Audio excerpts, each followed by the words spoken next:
What is up, guys? This is Mr. Sports Freak 56 coming at you with a new Notre Dame video. And the Notre Dame Fighting Irish lost once again, 49-14. They just got absolutely pushed around by the Southern Cal Trojans in Southern California. And this isn't going to be much of a recap.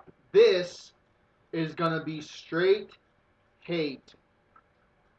I'm tired of it. Losing sucks, okay? Losing sucks tremendously. It's no fun losing.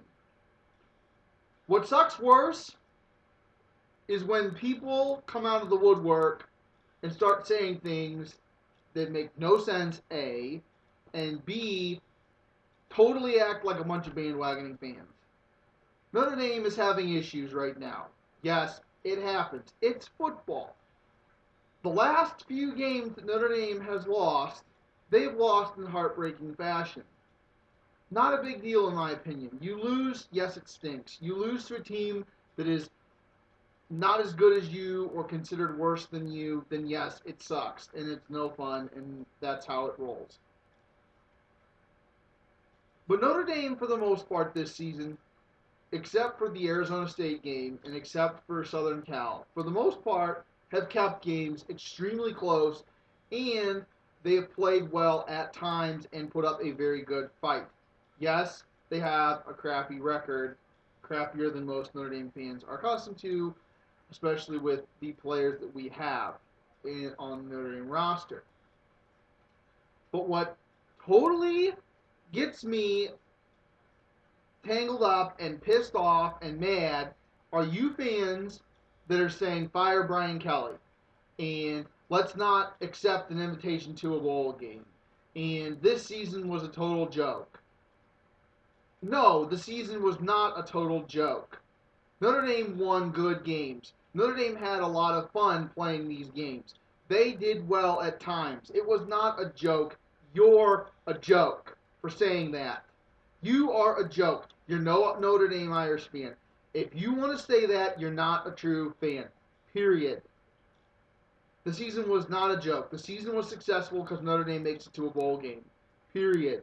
Yes, it's not as successful as you wanted it. Yes, it's not as successful as I wanted it. And yes, it's not as successful as everybody wanted it. But it's a successful season because Notre Dame gets to a bowl game and at least doesn't have a losing record. Yes, there are years that Notre Dame is fantastic. Yes, there are years that Notre Dame plays bad. This is one of those years where it started off good and went to crap. And it happens. It's football. You've obviously never played a down of organized football in your freaking life because shit like this happens all the freaking time. And I'm sick and tired of hearing it. And then to these people who say we should fire Brian Kelly. Yes, let's fire the most successful coach since Lou Holtz. Yes, let's fire him. If we fire him, we're back to square one. How are you going to win games next year then? You're going to have to learn a whole new system for your coordinators, all of them, because most head coaches bring in a new staff. It's very rare that they keep the entire staff of the old head coach who gets the boot. It's starting over. And if you keep starting over, you get nowhere. Look at the Cleveland Browns. They're lucky to be where they are right now because every year they start over. New coach, new coach, new coach. You get nowhere. What Nick Saban did at Alabama is unheard of. What Jim Harbaugh did at Stanford is unheard of. It doesn't happen overnight. So many people have this stupid instant gratification mentality in this society and culture now and expect everything to be perfect right out of the gate. And it's not like that. It is not like that at all any day of the week. You don't get results overnight in anything. And these fans, you fans, who are full of crap, who think you know everything because Notre Dame's having a bad season, they're just terrible, and we should get rid of Brian Kelly. Like I said, you're full of crap because it won't solve any problems getting rid of him. It will make it worse because we'll have to start over and start from scratch and rebuild once again. How many years did it take Jimbo Fisher to get Florida State into contention? 2, 3 years, something like that? That's how it rolls. It takes 2 or 3 years at least, bare minimum. And I'm not making excuses for Brian Kelly, and I'm not making excuses for Notre Dame. I'm bringing up facts. That's a fact.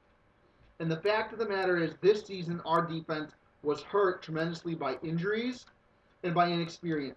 The injuries made young guys who don't know the system real well, who've never played at a collegiate level before, into the fray of things. We had 9 true freshmen start on our defense this season.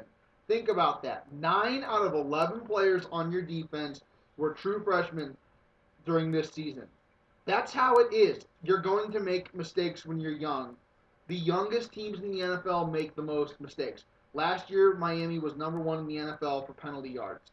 Why? Because they're young. They were the youngest squad in the league. It's how it goes. It is how it goes. And to you guys who are saying, well, this is baloney and this is done and blah blah blah. Next season will be fantastic. I pretty much can tell you that. It will be fantastic because these guys will know what they're doing. They will know the system. They have experience under their belt. And to say that you guys say that we shouldn't play in a bowl game, are you serious? You get 4 weeks of extra practices. You get 4 weeks to prepare for this bowl game. 4 weeks. You give just about any team 4 weeks, and you give a coach and a team like Notre Dame and Brian Kelly that kind of time, they're going to do some damage against their opponent. And this will help the guys learn. These younger players learn the system even more. It gives you more time to work with them, where you don't have to worry about the NCAA coming after you and putting allegations and restrictions on your players and your program. And let's look at it from another point of view, okay? Let's push all the players aside. Let's push us fans aside. And let's not think about them, but think about this. Accepting a bowl invitation does this as well. Wherever you play, whatever city you play in, you're going to boost them economically, especially when you're a team like Notre Dame and a program like Notre Dame.